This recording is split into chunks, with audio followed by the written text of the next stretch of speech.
I cannot believe that I left an alarm on there. So I may put that introduction up separately. If I can't get it edited down, we'll figure that out. Magic Treehouse. So as we are moving through these spaces of temporal manipulation, exploration, you have to be very respectful. You have to understand that the powers you are playing with have a lot of potential for good and a lot of potential for bad. You know, everybody says if I had a time machine, I'd go back into the past and I would, that really bad guy from, you know, the mustache guy, you know? And people always say, well, I know that that's really tempting, but you gotta think, maybe there are aspects and elements of the way that would affect the timeline that you don't think about. And so, you know, do what you gotta do. We are sovereign beings with a lot of power, and you're gonna use your free will to do whatever. But that's why it is so important when you're in spaces, when you're in magical spaces, to have the utmost respect and caution and awareness. Respect's important. Caution, mindfulness, timelines. We get into some dark topics here sometimes. Trigger warning, plutonic energies. And so, yes, we do not really vibe with the victim, rescuer, persecutor thing in this space. This is a villain-free zone. If you're not into that, you can have often find another spot because, you know, there are so many. I wrote something about reptilian possession here. I forget how the flow exactly was intended with that one. But when I think of reptilian possession, that's where the villain, the rescuer, victim, persecutor thing comes in. That mindset is a survival mindset, is a kind of mindset of when we are possessed by our more primal neural pathways from our reptilian brain, when we're in a state of fear, when we're in a state of survival, and that cuts off our ability to use our higher functions of our brain.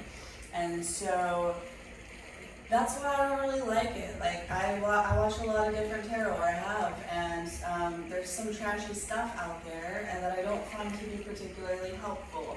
We're here to help people, ourselves included, and so we're not about demonizing anybody. We are all on a path, we all have shadow and light, we all have challenges and strengths, etc., and that's important to note. I have this Florida water here, which is something that I have put off considering using for decades, honestly. It just felt so, like, corny to me. But I have realized that there are a lot of people that I know of Gaelic and, what do they call that now?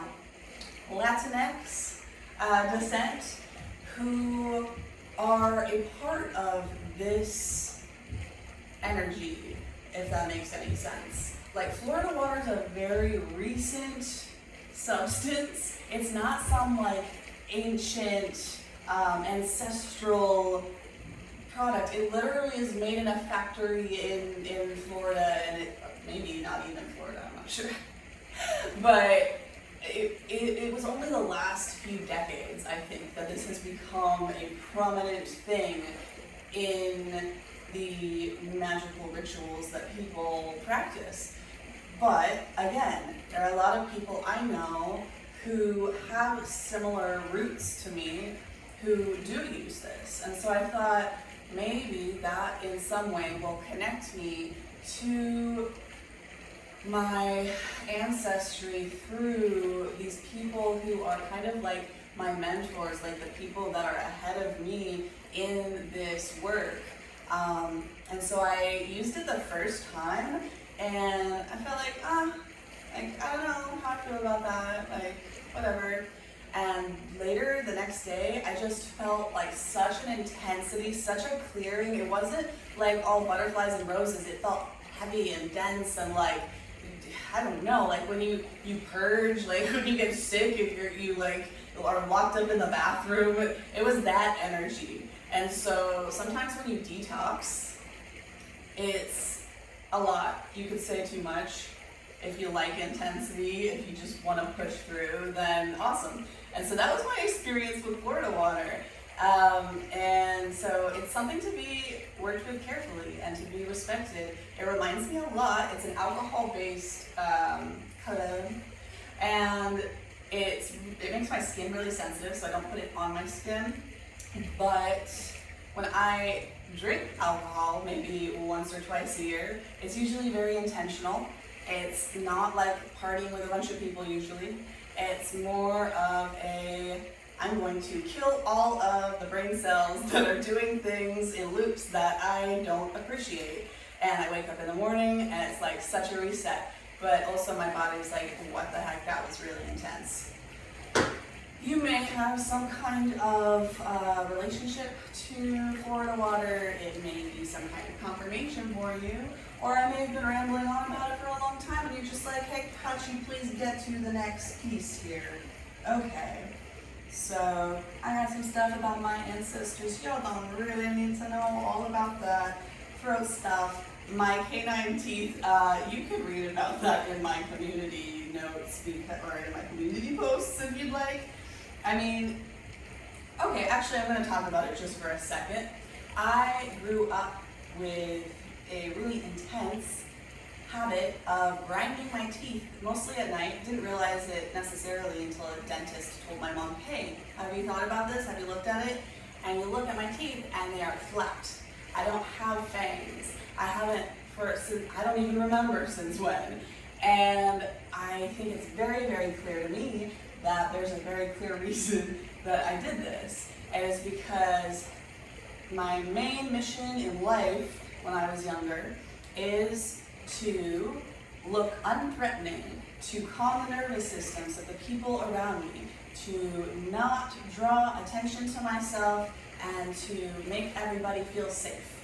And so I thought that that was relevant because you may not have ground your canine teeth down into a non-angle, but you may have done other things just to kind of make yourself smaller, to cut off your voice, to make yourself appear unthreatening to people that you needed to appear unthreatening to for whatever reason. So, moving on, we got lion's breath. Ooh, do this with me. Take a deep breath in and out.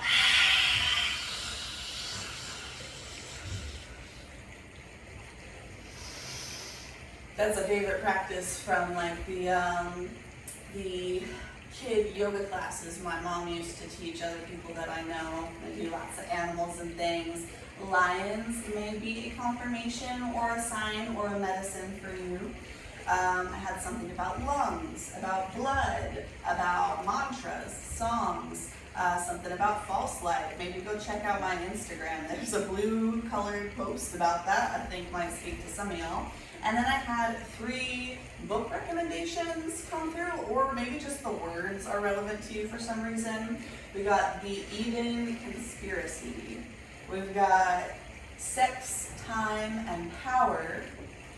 And then we've got Hung by the Tongue. Hung by the Tongue's really, really tiny. So if you want to get started with something on your bedside table that you can feel real accomplished about real soon, that's a cool one, and it's very, very on brand, more so even than the other 2. Truth and Illusion, Aquamarine, either the color or the stone may be relevant to you. And now we're going to get into a little bit of story time before I get into some more extensive cards. But before that, I think I'm going to ground down a little bit because I've been talking really fast, as you can tell. That was the goal, right? But I don't want to lose you here. So, I'm just going to draw probably one card. Ooh, this is the Four of Pentacles. Let me show you that one there. This is the borderless, dang, what's it called? Rider-Waite-Smith deck. I like these, they're pretty big. Okay, so the Four of Pentacles can be about holding back. The Four of Pentacles can be about kind of like protecting what you have. The Four of Pentacles can be kind of stingy or greedy or selfish in a way, but it also prevents you from like interacting with the world around you and perhaps receiving more. So I feel like this is very much speaking to the energy of your past. So if you resonate with this reading, you're probably a person who has maybe felt a little stuck in the past, maybe held back your gifts in some way, or even maybe your resources, perhaps. Where am I going to put that? Okay. Pentacles are about Earth, so we are grounding down here and contemplating on our habit of fear, our habit of holding back, and our resistance to change. That's really what I'm getting more than anything else. So if you're here, you're probably coming out of a space of resistance to change and seeking some kind of inspiration or resources to help you move past that. But we're all on different places in the timeline, so let me know where you're at with that if you would like. A couple of stories I channeled. Okay, every day is a dream. There are sleeping dreams and there are waking dreams. You may not be somebody who like zones out, you know, and imagines things while you're in the middle of your day. But literally your experiences of your life are a dream in a way, are a interpretation and amalgamation of sounds and light and colors and some symbols and meaning that you pull out of that and stories. And so I'm not going to necessarily, unless I feel called to differentiate between real life stories or dreams from when I am asleep. You know what I mean? This first one is called Allison and Elizabeth. And Allison and Elizabeth, let's see. In this dream, Allison is my mother. And she has a slightly younger sister named Elizabeth. They are best friends. They do everything together. They are so close. They have a lot of struggles in life, but they get through it with their relationship and the support that that offers them, the stability, the security that that offers them. And then one day, Elizabeth finds out that though she is quite young, not even in high school yet, she has become pregnant by her boyfriend. And she really would like to keep this baby and raise it as her own. She's almost excited about it. But then she discovers, trigger warning, that she has lost this baby that she was hoping for. And she shares this with her family, with her best friend. And her best friend, who is my mother in this dream, tells me of this happening. When I was a child, I went through XYZ. And when Elizabeth told me that this had happened to her, I felt, how unfortunate and how much that is a struggle. But really I was thinking, you're so young and whatever. And Elizabeth, through this experience, ends up finding her way to the Christian church, and with her boyfriend and the experiences that she's had in the church, she finds a new hope and a new life purpose. And she changes so many things about her appearance, about the way she moves through the world, and what it sounds like to me when I'm listening to this is, wow, this person was a part of a system that wasn't really supporting who they wanted to be. They just were going along to get along, and then they had a traumatic experience that brought them to a point of, wow, I am called to Jesus. And I thought, wow, what a beautiful experience, what a beautiful thing to learn from. Maybe I can help people understand how important it is to not worry too much about the opinions of those around you, about going along to get along, and actually to follow your heart and follow the things that support your evolution and your growth. However, the next thing Allison tells me is, I felt so abandoned, I felt so hurt, I felt so left behind and so alone, and how could she leave me? And while I wanted to have compassion for Allison, really I felt this sense of fear and almost disgust in a way towards this mother figure who is speaking to me about her family going through a hard time and discovering who she wants to be. And the way that Allison interprets this is, how could she do this to me?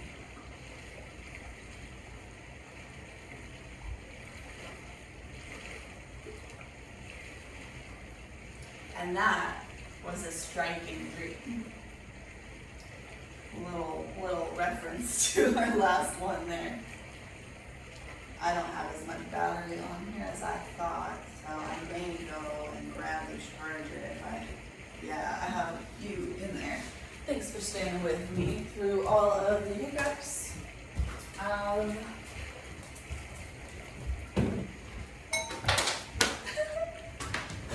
Hey, you want to play, Freya? All right.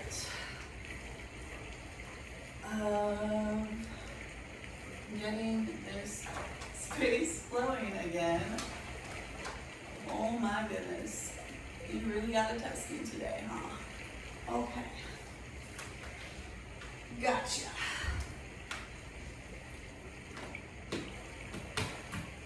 Awesome. You know what? All the readings that have meant the most to me, 919 on my clock, by the way, all of the readings that have meant the most to me in my life have generally been from people that don't have a big following, or don't have a lot of good equipment, or they have a lot of distractions, or things that go on. But I always find it inspiring. For one, just the tenacity, the 5 of Wands, turmeric energy of all of that. And I also have always very much valued authenticity. Authenticity is, since I was a little kid, that's like not a word a lot of little kids use, but it was important. When I was talking about the kind of friends I wanted to have, authentic. And authenticity is a rough one in this day and age. It's kind of a dirty word. It's pretty rare. So if you are called to this space and you are resonating with this reading, you either value and respond to authenticity. You are very authentic and fully expressed. Both. You're moving in that direction. That's the collective I am speaking to today in this particular reading here. Okay, so I'm going to go through these a little faster now, a little more briefly. Pinching for power. I thought that was cute. Excuse me. Is there such a thing as a confirmation hiccup? So this next story, there's a lot of Cancer in the air right now, by the way. This is the Venus Day Friday after the Cancer new moon. This is a timeless reading, but those themes may be relevant to you. So there is a lot of mommy stuff in here. In this story, there is a mother who is in a social environment with her daughter. And it's like maybe a party. That's the kind of vibe that I'm getting. And at this party, they're having conversations with this mom's friends, and this little girl, her daughter, says, "Oh, actually, I heard that this came from this place at this time. I know that you said it was this other place at this other time, but I just thought you should know it's actually at this place at this other time. Isn't that cool?" And a little bit later on, the mom pulls the daughter aside and she says, "Hey, I know that you are going to need a little bit of help because you are going to need to not contradict me in public, especially, like saying that I'm wrong around my friends and stuff. And so to help you with this, I am going to just maybe, this way it can be subtle, like I'll just take your arm and I'll just pinch you every time, just to help you remember to not do that anymore." And okay, and she sort of asked her daughter for the permission, or for not even the permission, but for the to write it off, to check it off, I know there's a word for this I'm missing, but yeah, to sign off on it, to sign off on her own abuse. It's very small, you could say, but it is physical abuse. And in this particular environment, I get the sense that this mother is not like a corporal punishment type of person. So this was like a very intense move to make. Because this child hadn't experienced a lot of physical harm in that way. And her mom was like, "Hey, I want to minimize the pain, but I need to make sure that you remember what you need to do." Didn't ask, how that girl felt about that, thought about that. Was very matter of fact, this is what we do. If those waves are a little bit too loud, let me know. I am testing out my sound system right now, so that would be good to know. This same mother-daughter duo, it kind of, how dreams move on to the next thing, and it's like a non-linear transition. It's just, how dreams are.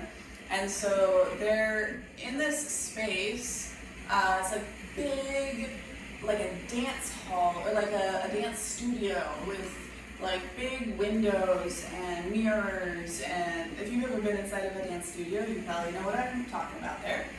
And so this little girl, I think it's even she's even younger in this part of the dream. And so this little girl's walking behind her mom, and her mom walks up to the teacher and says, like, hey, this is my daughter, and I would like to introduce her to you, and I'm going to leave her here for this modern dance class.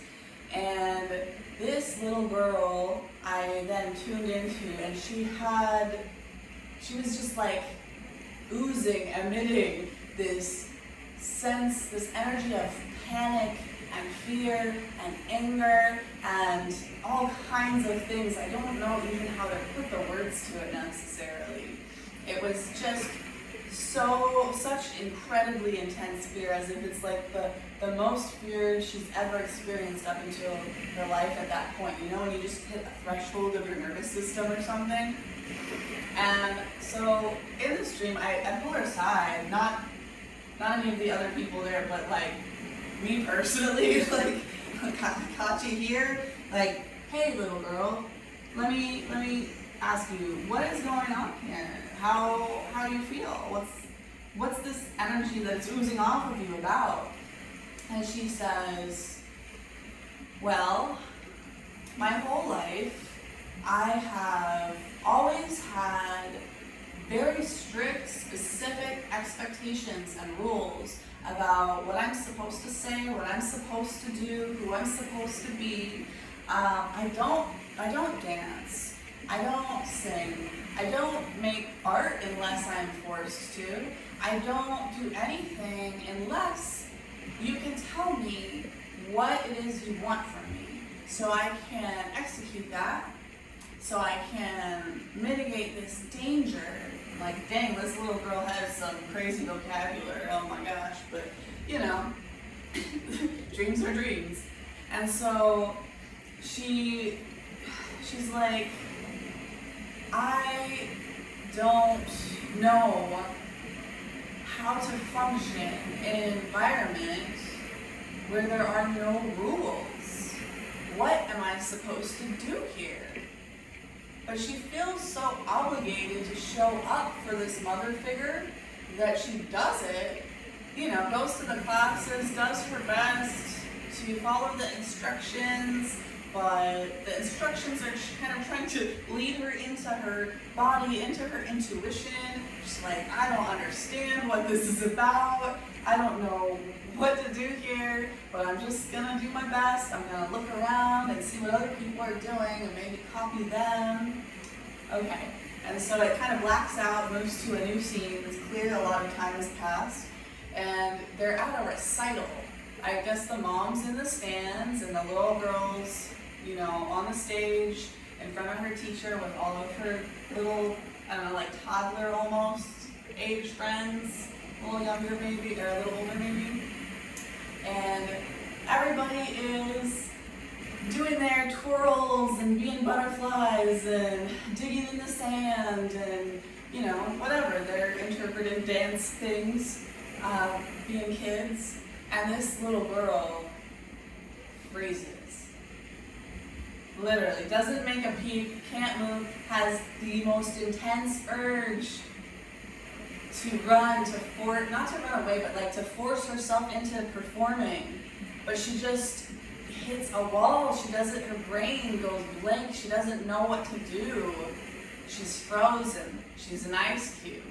It doesn't matter how much panic she has about what not performing means and how embarrassing that is, how much of a waste of time and money this has all been. She's frozen. And the mom, to her credit, pulls her aside after the performance and understands that must be embarrassing that you went through that, and let me go bring you somewhere to, you know, get an ice cream cone, get a treat, get something, and make it all better. But there was never any kind of like conversation or resolution around the experience of what that was. It was clear the mom had that sense of like, you know, people get stage fright sometimes, and I didn't know that this would happen, but it makes sense. Sometimes these things happen, and it's okay. Like, don't feel bad about it. but nothing was particularly learned in the communication there. And so that was really, really interesting from a nervous system nerd kind of position. I think it speaks to the different states of the autonomic ladder, and I think that we'll get into that more. I feel like a lot of people in my audience already have an understanding, but if you don't, I will particularly make a breakdown of what I'm talking about there if you're interested. But then there was one more part of this dream where it cuts off and it's like way in the future. I mean, not, I guess this girl's probably like, I don't know, like 10 or 11, something like that, like late elementary school age. And I see before the main piece, kind of I'm floating around in the ethers here, watching her growing up, and just little snippets of scenes here and there about the kind of like sexual revolution energy that she was like brought up into. I saw this little girl, she didn't do anything to be a bad girl, and what her mother, and I guess her parents, but I feel like the mother was like the main thing present in this part of the dream. Her mother was like, food should not be a source of shame. I don't want you to have an eating disorder. I want to provide you with healthy food and for you to eat when you need to. And sex is not shamed in this household, and your body is not shamed in this household. And if you gain some weight, like I want you to be healthy, and I'll support you any way I can in that. But I also don't want you to live with like a fear of being not good enough, like I did when I was little. And so, if you want that, go for it. If you are interested in sexual things, I like how just Pocket puts that. Sexual things, then come to me and ask me about it. I'm super open to talk to you about it, and I want to let you know that touching yourself is not like a shameful thing in this house. And you may or may not have had this sort of experience yourself, honestly, depending on what age you are in my audience. But it's a pretty common thing from what I hear. People our age, really. If you could even tell, let me know. Guess my age if you feel like it. So we're moving through all of these little snippets, and then we're in a house. There's like bamboo floors, and there's sun streaming through a big window, and there's like a big nice computer, like the old school ones that weren't a giant desktop, but it was like when people still thought it was cool to have like a big screen TV sized computer. And it's like set up in this room as a prominent feature, and this little girl is like going in and out of this room, and her mom says, "Hey, come here." And she says, "Hey, I wanted to talk to you about something I found on this computer. I originally thought maybe it was your father, and I had talked to him about it, and I realized that he had nothing to do with this. So I just wanted to check in and see, it seems like the only other option, the only other person that's using this technology in this space is you. And so I wanted to know, was this you looking up these links?" And she shows them to the daughter, and the daughter says, well, she doesn't really say anything, but you know how little kids do, like, yeah, I mean, I guess, maybe, yes, I mean, probably, maybe, possibly. And the mom is like, oh wow, so I just assumed that this was from your father, because this is just like some really hardcore stuff, and I was just a little concerned, especially when I saw it initially and I thought it was him, like how hardcore it is.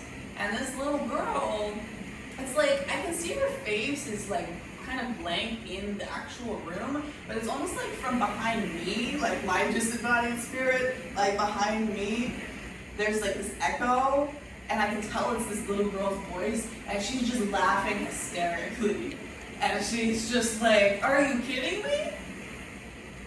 Hardcore? Do you have any idea the kind of stuff that's on the internet these days, Mom?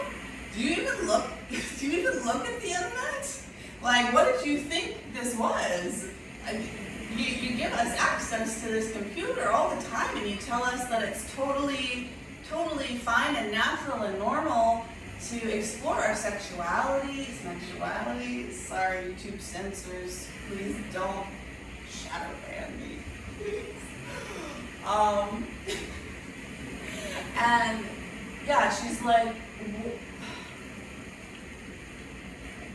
what did you think was gonna happen? And what did you think was out there? And why wouldn't I be exploring this? And why is this so concerning to you when I know from my own research that there is much, much more intense content out there in the world of this nature? And how could you not know that? And so all of this is going on behind me, but I'm just watching this little girl kind of like, you know, one-word answers, like, it's kind of like a little baby grade rocker. Like, she doesn't even know what that is, I'm sure, but it's like, let's shut this down, you know, this is uncomfortable, as you would imagine. And then that kind of like fades away into mist, and I think I woke up around that point. And I thought that that was really interesting, that I've been picking up on some, let's see, SMEGs, DEATH, and rebirth themes since I started this channel, that I struggled to figure out how to communicate without getting all shadow banned and stuff. So, if you could please help the algorithm with the likes, the comments, the shares, the subscribes, that will definitely help me to just be able to create this space however we want to do it without restricting our impact, you know? Thank you again.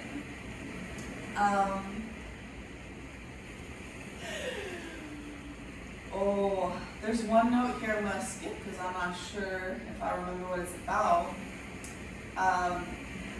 This one is actually specifically from my real life. I feel called to bring that up. I did not have this in any sort of dream. This is a memory I have of being real little, and like my dad was my safe place, and I could like, especially like intellectually and stuff, particularly like he's super open-minded, and so I would go to him and I'd said, but you know, Daddy, I think if we would just shut down every single non-emergency hospital, it would cause some issues, but I think in the end, it would actually resolve a lot more issues than it created, and I think honestly it would comprehensively address most of the issues that I see in the world today. And I was really excited to talk to him about this. And he is, you know, the only person I could talk to about a lot of things. And then he looks at me with this face I've never seen before. And kind of like, almost scared, like kind of worried. And he was like, considering his words really carefully. And he said something like, I don't know whether or not you should share that with anybody. He'd never really like shut down a conversation like that before. I don't think that was his intention, but you know, I got pushback from this safe place. I was like, okay, we're not going there at all, never mind. And from that point on, I really, really held back a lot of my thoughts and feelings from everybody. It was still probably the most safe place that I had, but there was nowhere where I was able to be fully myself and have the kinds of conversations that I felt called to, that I was truly interested in. I'm gonna switch that music down a little bit. No, it probably just sounds louder to me than it does to y'all. Let me know. Okay. There is some stuff here that I'm just going to read off because I don't remember exactly what it is about. We got dark empaths, we got illusions, we got Mars in Virgo, we got sisters, we've got, yeah, that's about it. So those may or may not be some kind of confirmation for you. That's mainly what I got from those bullet points. And then the next thing I wanted to say was, if you are worried about speaking to things, I mean, like what I'm doing right now can trigger a lot of feelings of nervous system dysregulation in myself personally. So it takes a lot of extra grounding down and tapping into my intuition to know I'm not getting pulled off by that. Because when I'm sharing, especially like when I'm talking about my dad, like this is a real life story. And as much as he is very open to, like, he's not trying to hide anything, there's still this sense of like, okay, what's coming through is like family secrets. It's like the code of the cult that you're in. It's like the covert contracts and stuff like that.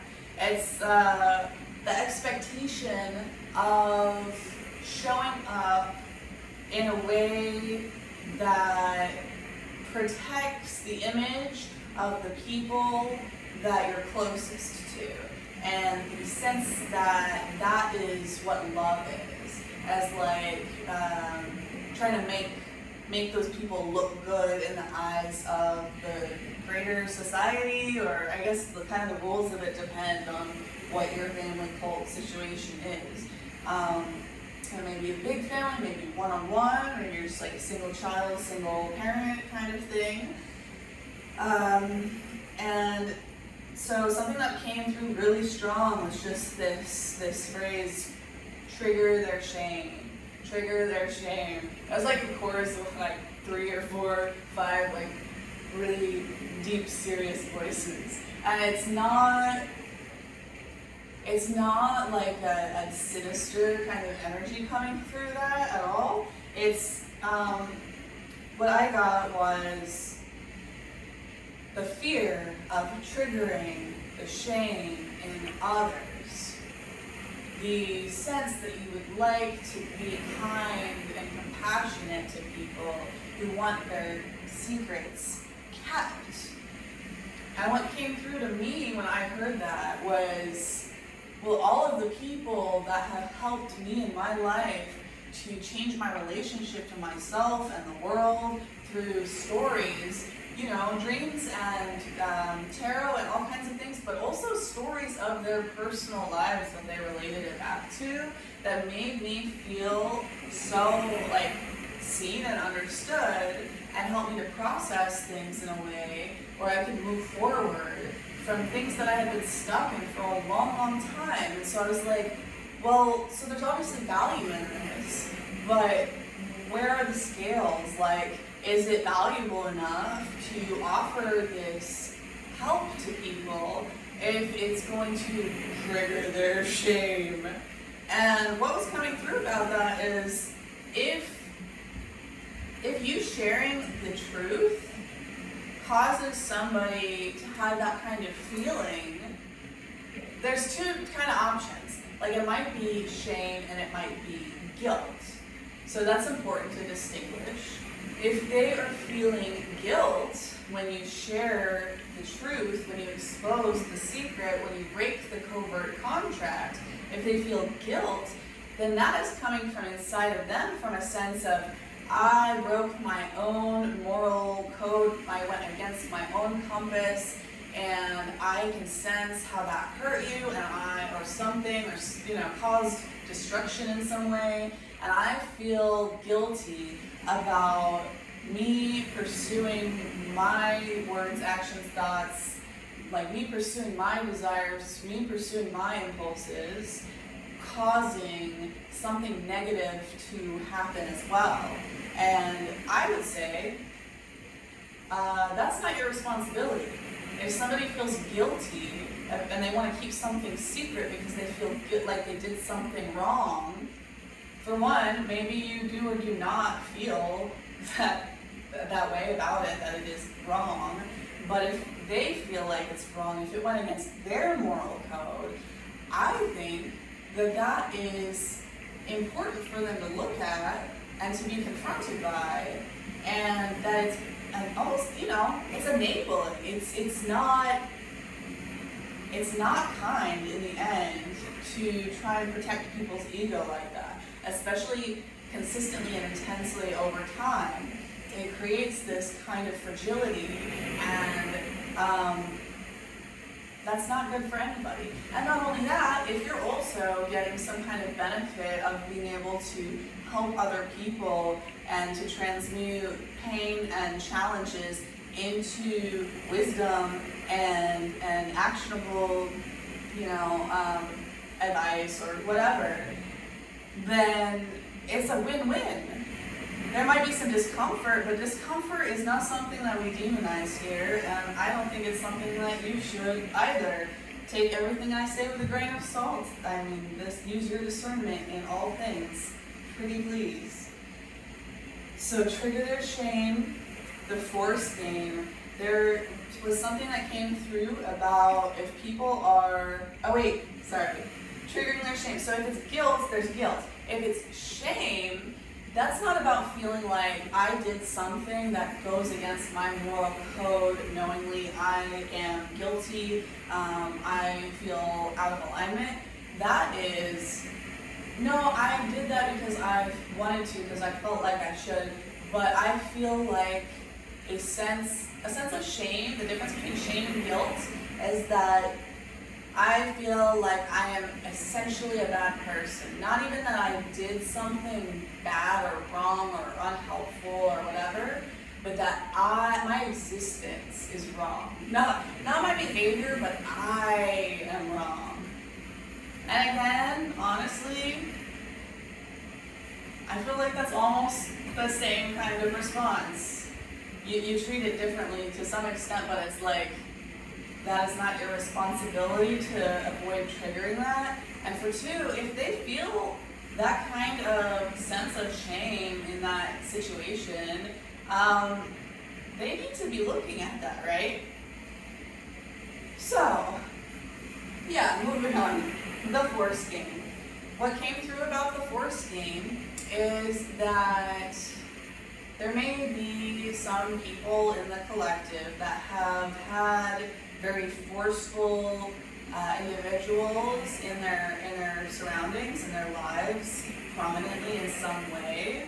Maybe like really intense, physically violent, otherwise abusive, just like psychologically and emotionally abusive, or some other form of force. Of like, this is what needs to happen, I'm going to make it happen, I'm going to push against you until you do what I need you to do. Kind of reminds me of that pinching story, right? Like force. And so, when you have that force, that can build up this sense of like, force is bad, like energy is bad, like pushing is bad, movement is bad. And so when you come up to resistance, if you're a compassionate person, you should step back, because I wish somebody would have stepped back for me in XYZ situation. Or I'm picking up on a lot of empaths here, like people that have really deeply intact senses of of empathy and compassion, and really want to make sure that what has hurt them in the past, they help avoid in the world, if that makes sense. Let me know if that resonates. And so, in the process of becoming a force against force, internalizing this, and then when you are yourself trying to be a force of light and not even like pushing against somebody who doesn't want to do what you want to do and making them do it, but more like having the force moving through you of, let's say, a creative project or love, like something powerful and positive for all involved, really. It was the sense that I got. It's this force of light. And obviously, when anything moves, like, an object in motion stays in motion until it comes up against equal and opposite force. And so the force game is about resistance. Like, you can have fighting, you can have negative force, or you can have abuse. You can just have force one way and somebody, bows down to that. But then you have light force, and when the light force hits resistance, which it's obviously going to, any kind of energy in motion is going to run into inertia, is going to run into obstacles. So when you run into that force, it's like you have this deep, instinctual almost sense burned into you of like, pushing is disrespectful, pushing is bad, and I shouldn't do that. But is there really anything or anybody behind that pushing that is going to be harmed other than outdated beliefs or, harmful systems and patterns? And, like, everything is in motion, everything is change. And frequency, sound, intention, we use these things in a sort of jujitsu of the soul. And if we're not willing to get into that dance and to play with the push and the pull forces and, to not have such strict rules about it, and to explore what feels good and what works for both forces and parties, and then you're just that little girl at the dance recital frozen in an ice cube. And did anybody get anything out of that? She certainly didn't enjoy that. Her mother didn't enjoy that, I'm sure. Her teacher, not that they hated it, that she was in the way of the other kids, like the people in the stands, like they probably would have preferred to not have that go on anyways. So like, if you think that martyring your expression, like holding back from pushing the force of the things that you truly in your soul believe to be of benefit to yourself and the collective at large, like you genuinely know you don't believe it to be selfish, and you genuinely believe you're open to input and pushback from people, and you're curious and you're looking to learn and you're always growing. In that case, I am here to tell you, please push. Please push. Play the force game. I had the phrase come through. Two phrases. One was Mary Jane train. So I think that maybe some of the people in the collective have had some sort of experience, like maybe they're taking a break from certain substances or patterns, or like, I wouldn't say vices necessarily, like that sounds a little judgy, but whatever it is you do that is in the energy, like in that MJ energy, what is that? So it's like the heart, it's the green color. It's just like, stay. It's just like, it's all okay, you know? It's like, don't worry, be happy. And don't worry, be happy can be really useful in the right times and places, but then sometimes it's like preventing you from playing and participating in the force game, right? So you want to use the force sometimes, and you want to not worry and be happy sometimes, and find the appropriate moments to do that. And so I'm getting the sense that some of you may need to, or maybe are, holding back from something right now, doing a dopamine fast, practicing celibacy, taking a break from smoking or drinking, or like, we're not shaming any of that here. I'm just saying that if there's anything that pulls you from a space of like expression and drive and forward motion, and puts you into a space of like, don't worry, be happy, it's all good, like, don't push, don't play, don't use the force, that may be relevant to you if you're wanting to focus on and expand this capacity to impact the world through frequency and vibration and intention. When we're talking about the four, the heart, we're moving from this space of like developing security and stability that we can move forward from. It's really interesting because when we're talking about the chakra theory stuff, we have the more masculine sides of that are the odd numbers. It's the root, it's the solar plexus, it's the throat, it's the crown chakra. It's these more like movement and action oriented energies. And then there are the more feminine energies of the even numbers, of the sacral, of the heart, of the third eye. And these are kind of like checkpoints.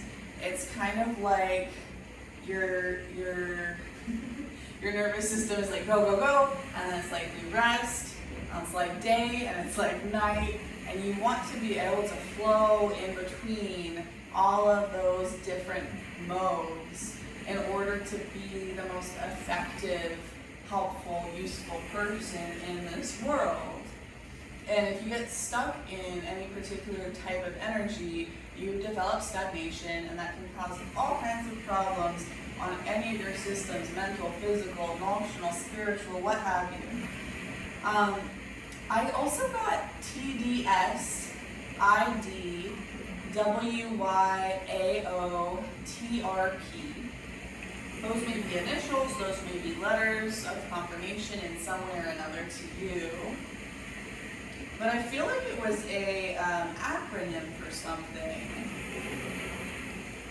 It was kind of like WWJD, what is it? Yeah. Something in that line of thought. Give me a second here. I remember. Okay. The devil sends in distractions when you are on the right path. I feel like that speaks for itself. I'm just going to leave that there. Keep going. Keep going if whatever's happening, keep going. This is use the force, right? I also got Charlie Bartlett. It's that movie. You may or may not have seen it.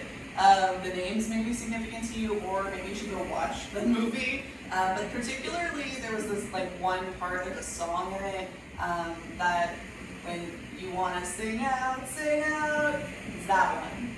I don't know all the lyrics to it, but you should probably look into that, or maybe you know some of them, and some of that jumps out to you. Lastly, we have Maslow's hierarchy. So, meaning we cannot get to this space of creating through intention and becoming forces of frequency generation in the world, if we don't first create the security of the lower parts of the pyramid. So I don't know if you actually know what Maslow's hierarchy is. It's this, some of you may, some of you may not, but it is this pyramid where there are base things like food and sleep and your real like survival needs at the bottom. And then there's like your emotional needs, and then there's different pieces to this that open up higher and higher modes of consciousness, because you have to address first things first. You can't just go on a hunger strike for the rest of your life and just like hide in a cave and not talk to anybody and not do anything and just wither away. Like, I mean, you can if for some reason you'd like to, but I'm getting the sense, especially now, today in this world, we need you. Any of you. I don't know who exactly you are, what time and place you're finding this, but still, we need you, because we always do. We need all of us. We are each an integral piece of a puzzle of this world. And the more fully expressed and integrated every piece of our world and our community and our humanity is, the more quickly, the more efficiently, the more deeply we will come into alignment that is supportive of your best good and the greatest good of all of the collective at large. So pay attention to what you need. Please get yourself the sleep that you need. Please pay attention to your body if you need to stretch or whatever is hopping out at you. The finances, whatever you need to get in order, please do this for yourself so that you can do this for all of us, if that makes any sense. Because like your survival needs, the more close to the bottom of the pyramid you are, it's the more selfish needs. And selfish isn't good or bad necessarily, especially in this circumstance. So figure out, maybe look up Maslow's hierarchy online and look at that pyramid and say, like, where am I? And what gaps do I need to fill in order to support my ability to put my voice out into the world? Very lastly, there was this image of being held or holding yourself back. You're walking with a big group of people and you just have all this energy and you want to run forward and you see the finish line up there, you see a pot of gold, like you see something good and you want to run up there, but you don't want to leave everybody behind. And so you turn around to your friends and your family and whoever is running this race with you, and you say like, hey, like you kind of walk it back, you kind of slow yourself down, you kind of walk behind them, and you maybe point out like, hey, look at that up there, or like, oh hey, I think you got your shoes untied, like let's take care of that, and like let's move, let's go up here. And as soon as you help somebody tie their shoe, like something else happens over here, somebody needs water real bad, like something else happens here, somebody like passes out in the bushes, you gotta attend to that. And maybe even like somebody like pulls you back because you're like walking forward a little too much, and they're like, hey, let's talk about, so-and-so, and what's going on with this part of our life, and just like kind of distractions. And this goes on for a long, long time, and you're just like getting tired and mostly just frustrated. Like, are we ever gonna get up there? And like, it seems like they're working pretty hard to move forward, but I'm actively holding myself back here. And so I just heard, run ahead. Just run ahead. If there's a pot of gold up there, maybe you can share it with everybody or something. you know, if they deserve it and they like being graceful, gracious about it, whatever. But no matter what, even if it's just for your own sense of like getting your blood pumping or something, run ahead. That may be super literal. Maybe you want to use like in a marathon right now or something, and you don't want to make your other friends feel bad about like losing too intensely. I don't know. Or maybe it's metaphorical in some sense. You let me know. And then I just got remember. Remember. You know. Whatever it is, you know.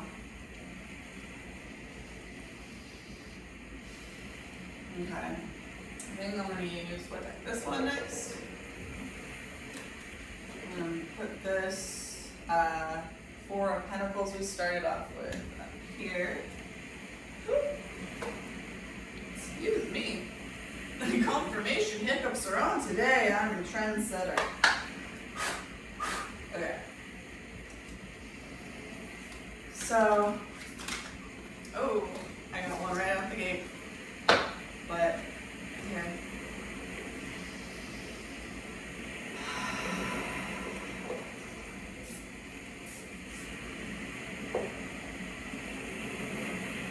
Thank you, Freya. Thank you, Polly. Thank you, Michael. Thank you, Mary. Be here with us now. Breathe here with us now. Hold us, heal us, help us. Guide us. Please and thank you, thank you, thank you. Holy Spirit, all the angels. Okay. I'm just coming out so fast now. Or maybe that's a message in there somewhere. Okay, we got the Page of Swords. You know, ideas, curiosity, thirst for knowledge, like fresh new ways of communicating, a sense of restlessness. Mental energy. But it's fresh. Page of Swords, like young and spry, you know, like right out the gate. And then we've got the Four of Cups, which is again like looking at what we have and saying, man, like I wish I had more than these 3 cups. What the hey? Like there's something I really, really wanted and just feel kind of dejected and like I'm never gonna get what I want. But behind this guy, there's actually a hand trying to hand him a new cup, and he doesn't even see it because he's just like, life sucks. Like, this card is related to meditation, contemplation, a sense of apathy, a disconnection, but like reevaluating what you got, and maybe not in a very gracious kind of way. Then we got the Six of Pentacles, which is about giving, receiving, sharing wealth, generosity. Charity is like the main thing that I hear people talk about with the Six of Pentacles. So we've got fresh new ideas.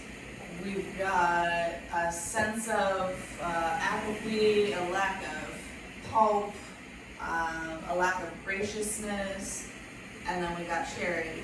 Okay, so it's like Spirit is offering you fresh new ideas and fresh new mental energy and new ways of communicating and like giving you this gift, giving you this youthful energy, this youthful mental energy, these inspirations. That's what I get from Page of Swords a lot usually, is inspiration.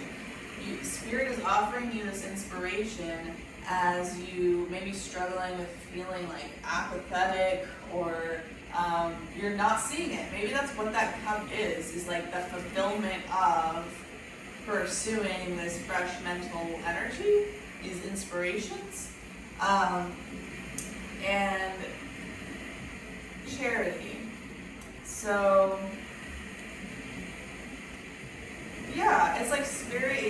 sharing the wealth, is like giving you ideas. I don't know, maybe you want to like start a business or a family, or like maybe you want to start a conversation with somebody, or like, yeah, like make a new friend or something. Yeah. And Spirit is offering you these opportunities to do these airy things, these like relationship, friendship, wider community kind of things. And you're just struggling to receive Spirit's charitable gifts towards you because of like being mentally caught up, or I guess cups are emotions, right? So being emotionally caught up in the things that you wish you didn't feel, the things you wish weren't there. Okay, Spirit, so what should we be focusing, or like, not focusing, what should we be doing with these 3 cups that we're not happy with? King of Cups. Okay. So it's like he's emotionally balanced. Like King of Cups is like compassionate diplomat.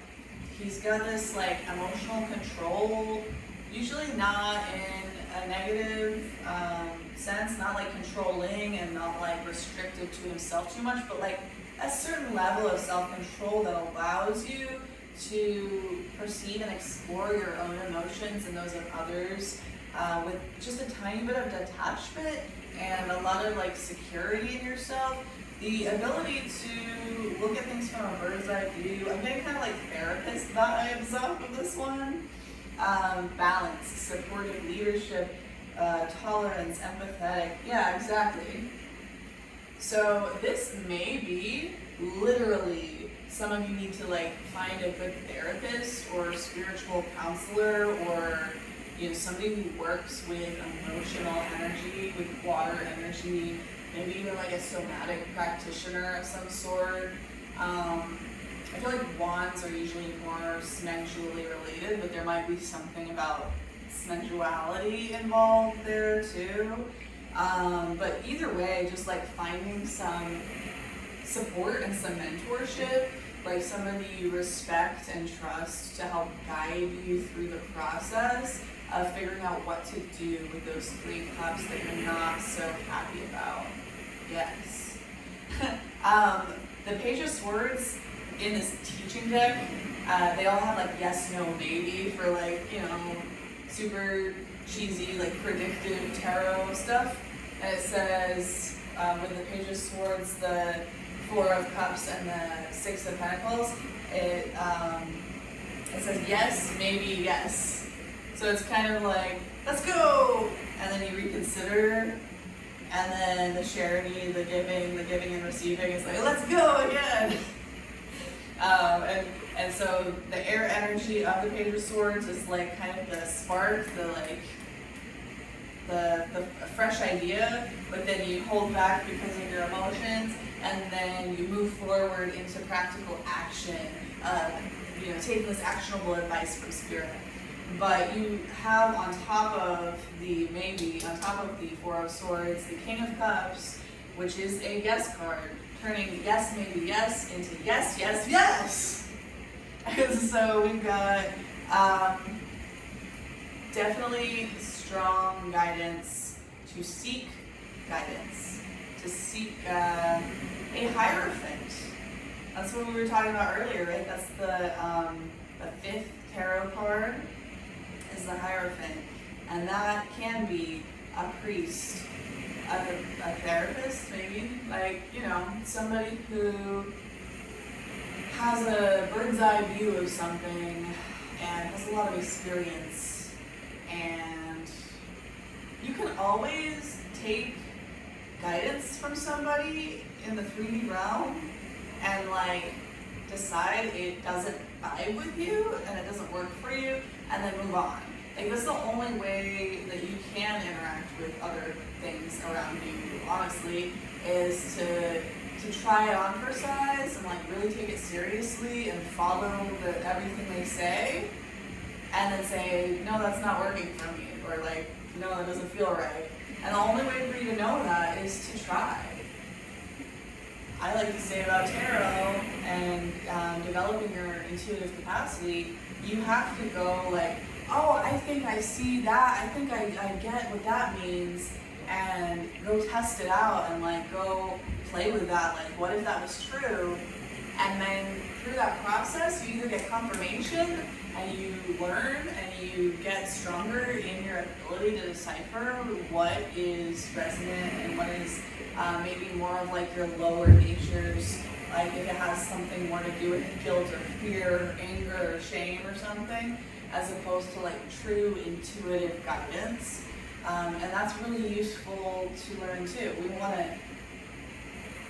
to open up the floodgates for inspiration and ideas and guidance, but we also want to rule out and get clear on what we don't need, what we don't want, what is not resonating with us by experiencing it. Whatever you're experiencing, if you don't like it, if you want to get away from it, I'm not saying don't get away from it.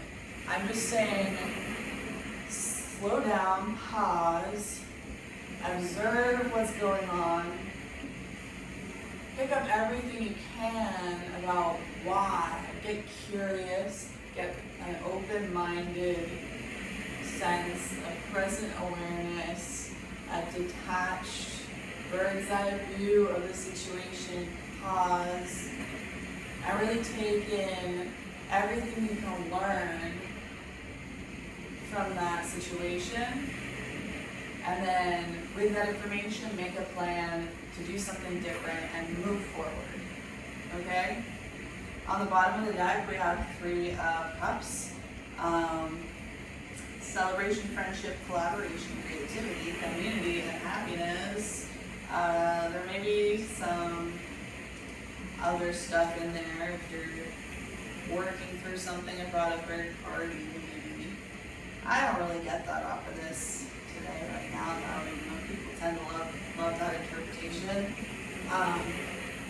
I think this is just more, yes, if you slow down, if you look at things from a bird's eye perspective, if you get some guidance from an outside perspective, and then you use all that information to make a new plan for your next steps, you will have this like victory, this community, this celebratory energy. Soul family, soul tribe, people like to say that. Then we got the lovers. You may find a more aligned counterpart that way. You may come into some kind of divine union. You may make a choice that is extremely powerful in your life, whether or not it has to do with romantic anything. And then we got 9 of Wands, which is all about courage and persistence. It's like you're so tired and like things are so hard, but you keep moving forward. And sometimes that can be like people putting burdens on you and bad stuff. But what I get off of this is more of like the 5 of Wands turmeric card, commitment to what you're doing, right? So if you keep that commitment to what you're doing, you will more easily and effectively find the people, places, and things that are right for you. Find that love if you're looking for love. Find that community if you're looking for community. You got 8 of Pentacles, which is all about like work and diligence and developing a skill and just like chipping away, putting one foot in front of the other for a dream, for a business, for a like project. You're building. It might even like literally be a house, or like, I don't know, you're into woodworking, you're making a stool or a cabinet, and you just like, you'll find more inspiration to get going with that and to put that out into the world. 9 of Pentacles, if if you keep putting one foot in front of the other, slow and steady wins the race, remaining with your faith that things will work out. If you just put in the practical steps and do it, yeah, slow and steady. And then if you, Five of Cups, if you feel regret, if you feel pessimism, if you feel grief and loss about these 3 cups in front of you that are spilled over, through the process of receiving this support internally from yourself by slowing down, externally from some sort of guidance from a mentor or helper, a counselor of some kind, you will be aided in stopping, seeing what's in front of you, sensing what's behind you or next to you or whatever, within you, whatever, turning around slowly and carefully, and recognizing you have these 2 awesome cups right behind you, and then you can focus on that more. We got the Hierophant, which we've been talking about this whole time. I'm going to pull that out and just leave that here. And you, 9 of Swords. You may be going through a lot right now, processing a lot mentally, a lot of anguish, a lot of worry, a lot of depression, a lot of fear, a lot of insomnia, hopelessness, feelings about your trauma and your despair, and just being overwhelmed. And through all of that overwhelm, like the moon, feeling confused and in this dark forest, and trying to navigate your subconscious, and it's so overwhelming, and you see a shadow over there and you get scared, but it's not actually what you think it is originally. And because you get scared, you're like holding on real tightly to yourself so that you can, hold on to what you know and hold on to stability, like what's worked for you in the past. But what works for you in the past is not what's going to get you out of the woods. What's going to get you out of the woods is foresight and expansion and travel and looking out into the horizons, looking out into the future. And you need to address what's behind you so you're not too worried and fearful and about it, like you need to run away from it so fast that you trip over yourself.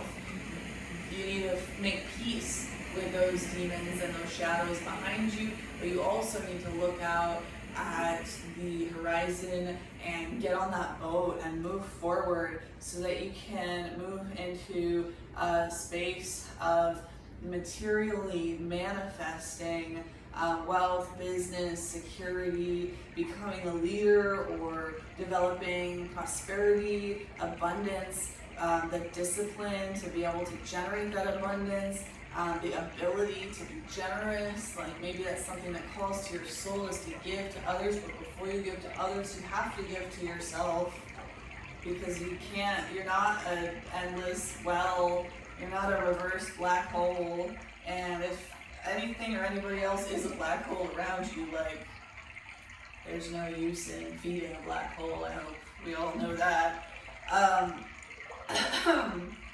So you will find your wish fulfillment through this process of having faith, of looking at your past with honesty and with a sense of urgency, but like not a sense of fear. Like dropping the fear and just looking at things objectively, also feeling your emotions, but not letting those emotions overtake you. Maybe even saying like, from 5 p.m. to 6 p.m. after work, I'm going to take some time to sit quietly, to journal, to do whatever my process is, and like feel my feelings, and maybe I need to cry, or I need to move, or I need to like move that energy through my body somehow, think about it, remember it, write about it, and then at 6 o'clock I'm turning it off and I'm going to focus on a different thing. That's not just compartmentalization like a negative, unhealthy thing. That's like a maturity thing. We have a lot of different responsibilities. All of you do. I know. No matter who you are. Like, no matter what your situation is. Everybody wakes up, you have to like probably take a shower.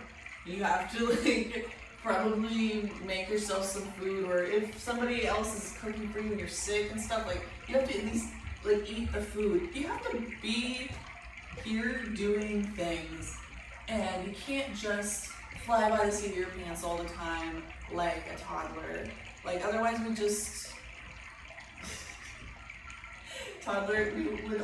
be toddlers forever, and I guess we could do that if we lived in a place that was just like a beautiful, perfect orchard that required no maintenance and no, there's always stuff that comes up. There's always stuff that comes up. So by creating that structure, by creating that emperor energy in your life, by creating those 4 legs underneath you, by creating that schedule or that system, whatever it is for you that works for you, you create the security, you create the container, you create that masculine energy to hold. The masculine energy for me is not like it's not man and woman. It's man, meaning like mature, adult, like higher consciousness, developed, educated, intellectual, and child. So it's almost like masculine is the mother or the parent, and the feminine is the child. That it's like the masculine is the womb, and the child is the feminine energy that has the right structure, the like container to grow into its potential. And we all have masculine and feminine energy within us, but we can't be all one or all the other. Seriously. I mean, I guess some people kind of get by like leaning on outside forces and people and things to try to balance out their energy, but that's not fair or sustainable or healthy in most of my research and experience. And so it's really important that we both develop both of those. And you have to have the parents before you have the children. Like, children don't just pop off of trees. I mean, I guess that's a parent. You know what I mean? Like, they don't just materialize out of nothing. It takes the intention and the actions of the adults to create the next generation. You know what I mean? So you might need to grow up somehow. Develop some material stability, develop some mental stability, some emotional stability. Yeah, we got earth, water, air. I don't see any fire out here. Oh wait, Page of Wands just came up. That's so funny. Yeah. Oh, so once you create this mental and emotional stability and this financial and like practical material stability and health and balance in your life, that allows this life force, Page of Wands, new fresh energy, young energy, almost feminine energy, this free-spirited, explorative, exciting sense of freedom and generation of something new and sexy, you know? So you will get your fire back when you seek the guidance from spirit and from a material mentor in your life to develop mental and emotional balance, to develop financial and physical balance in your life. And that death, that will bring the endings of those spilled cups. That will allow the transformation for you to focus on new beginnings fully, and like knowing that you have addressed the past the way you need to. I mean, everything's a spiral. You may go back at some point, but in general terms, death is about change and transformation. It's about transition and metamorphosis. You may have seen some dragonflies or some butterflies, or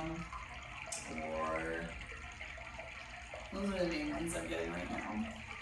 And through that, you will come into this Emperor energy even more strongly.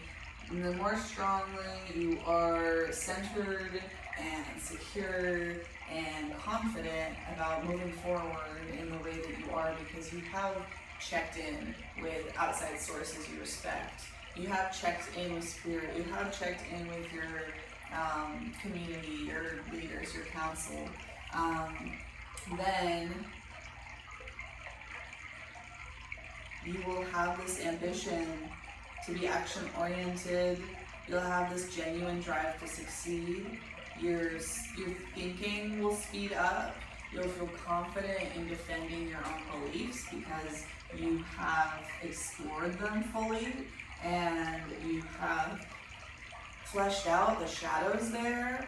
And this will allow you to come into an energy of new beginnings and possibilities, to regain your innocence and your spontaneity and your optimism and your trust in life and your faith in people and the world, your sense of adventure. And it will open up opportunities for pleasure and expansion and new things in your life, which is Queen of Cups. It's gonna feel really good. It's gonna feel really healing. It's gonna like even compound that emotional stability that you've been working on, and it's gonna heighten your intuition, and it's gonna allow you to care for other people because you cared for yourself first. But Hermit, you have to, in this moment, really take stock and really search your soul and introspect and contemplate and seek the truth, the honest truth about what is holding you back and what those shadows are, and what are those feelings and those memories and those things that you need to process so that you can show up fully. Some people may need to be alone to do this in this Hermit energy. If you're not used to being alone a lot, especially, do that. And I'm also getting like, if you spend all of your time alone and you're a total hermit and that you're like stuck in that, like to maybe shake that up a little bit too. Like whatever you're doing, do something take a little bit of a different strategy so that, you know, like you're not stuck in the same loops that you are now, to free you. And 9 of Pentacles, so that you can have everything you've ever dreamed of. You can experience the fruits of your labor, the rewards, you can feel self-sufficient, and again, you have the resources to be, you're gonna be a person, if you go through these processes and you hold the faith and you seek the help and you create the balance, you're going to become a person who is worthy of, or like, who spirit trusts to bestow upon you great earthly powers, great earthly resources, because you have to prove that you are a safe place to put those things, or whatever it is you acquire, it's just gonna fall through your fingers like sand. Okay? The Empress, just more abundance energy, more fertility, yes, growth, evolution, action, yes. Excellent communication and creativity, someone who's generally optimistic. Earth, Venus, Venusian energy. I'm pretty sure Venus is related to the Hierophant. Definitely is related to the throat chakra.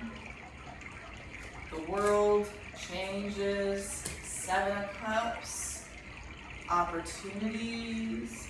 Choices. Daydreaming.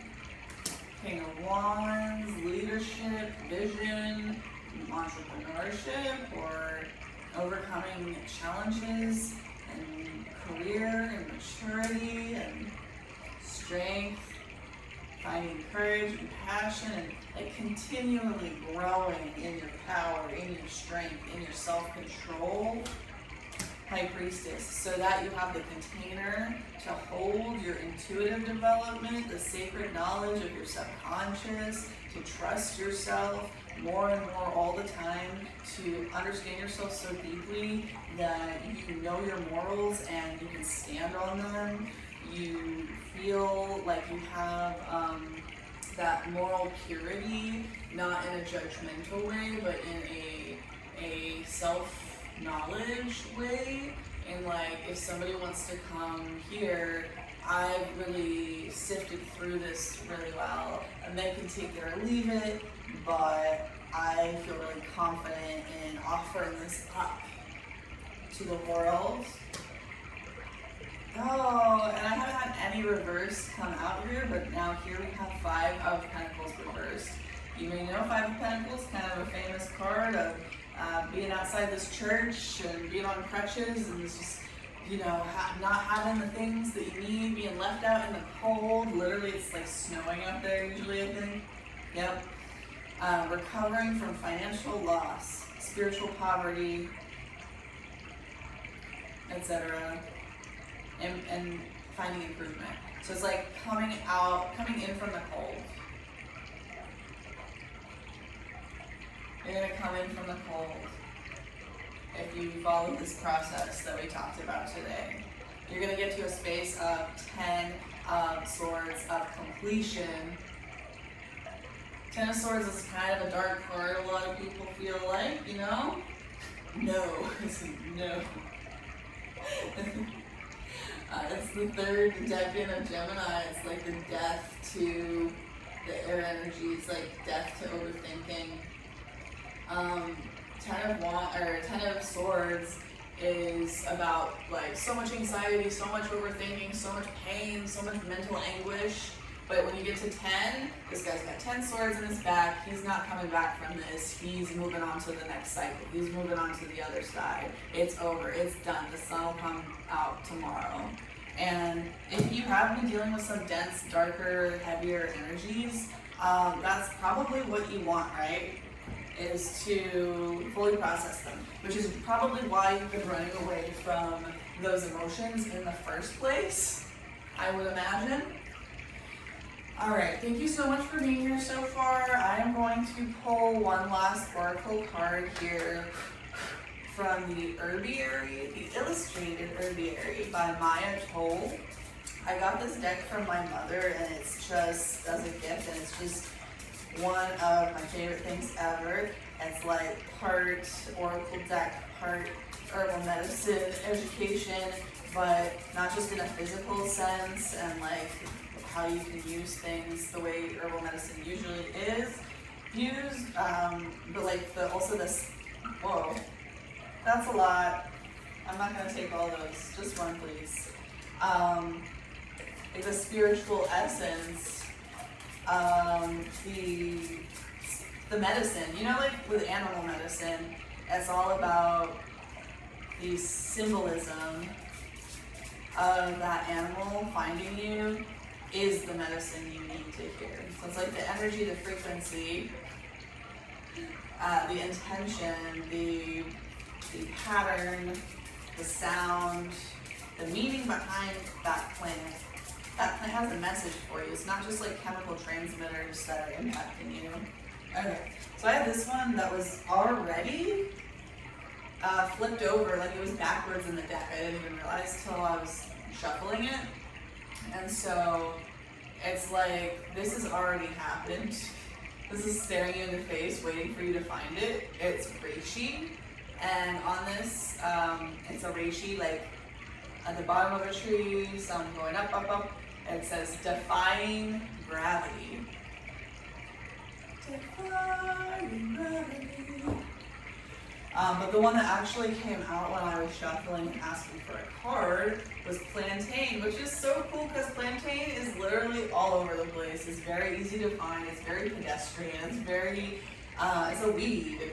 But even though that's true, it's also a very useful medicine. People use it for like bug bites and all kinds of things. And what it says at the top of this card is rewild. The plantain is like in a hot air balloon right here, for whatever reason, floating over a treasure map. That may be some kind of confirmation for you, but I feel like this is very direct imagery of like, you are rewilding through that process. You are levitating, you are creating the ability to see things from a higher perspective so that you can actually comprehend the map that's ahead of you. You can actually decipher the instructions that Spirit is giving to you. There's a lot of oranges and reds and yellows and greens. So this is very earthy. It's like focused on those earthy elements and taking care of your health, taking care of your emotions, taking care of your hormones. Yeah. Okay, so let me look up the entry for plantain. I'm having such a hard time seeing it. There's only 2 pages. I'm looking right at them and I don't see it. Which, maybe there's a message in, like, their just as is. Okay, there we go. 68, plantain, rewild. Okay, so I'm gonna read this here. And I'll let y'all on your merry way to enact whatever you got out of today's reading. Rewild, plantain. Let's do a little story time with Kachi right here. Okay, I'm gonna show you the glares.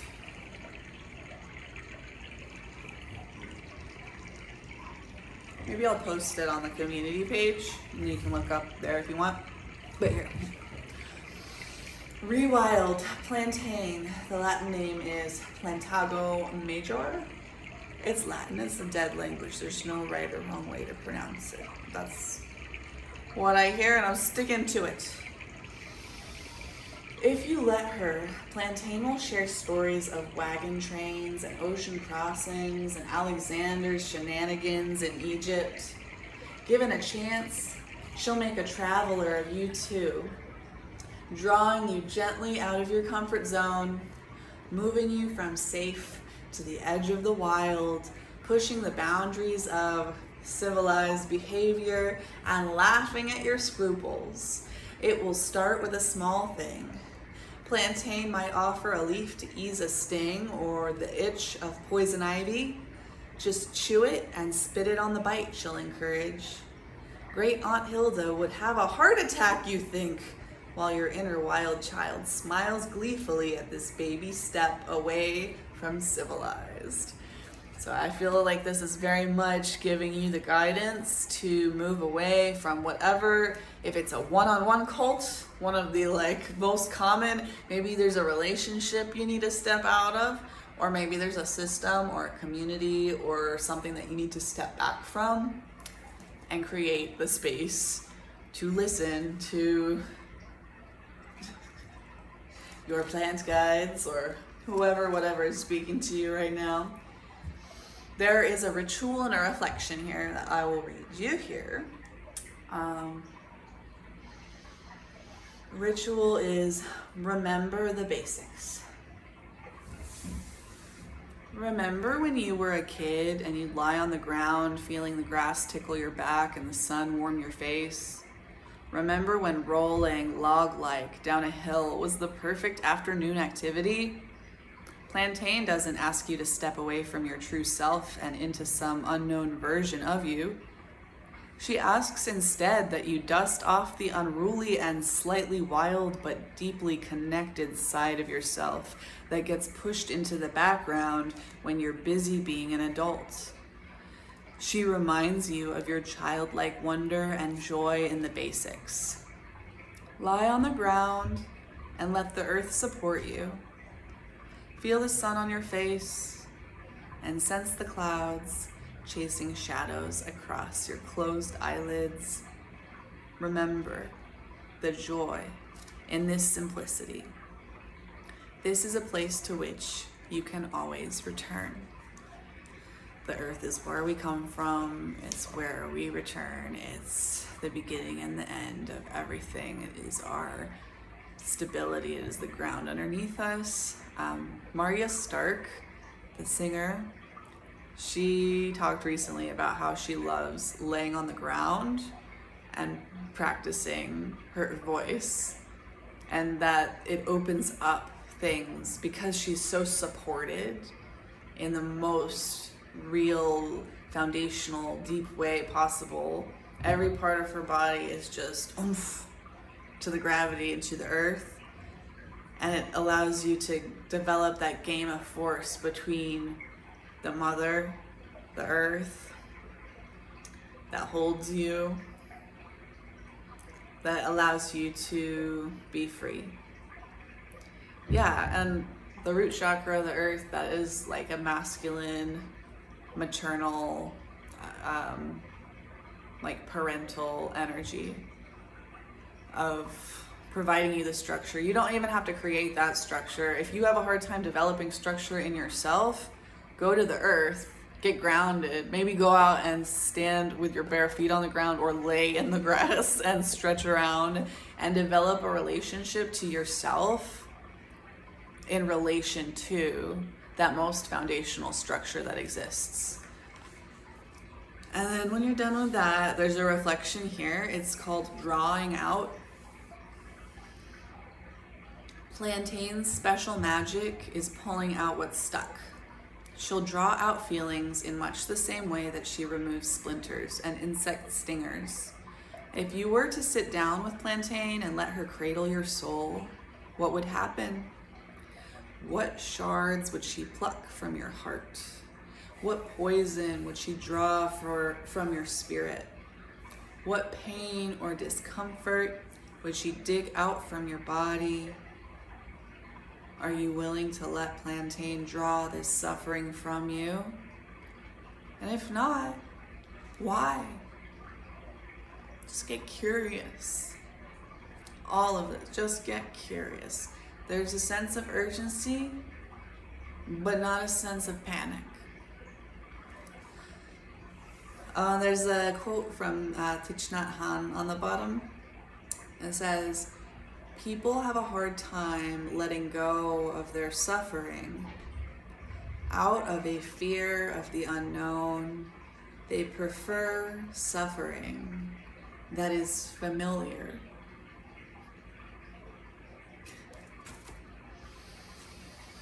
Okay, it's been almost 2 hours, so much for the cutting things down.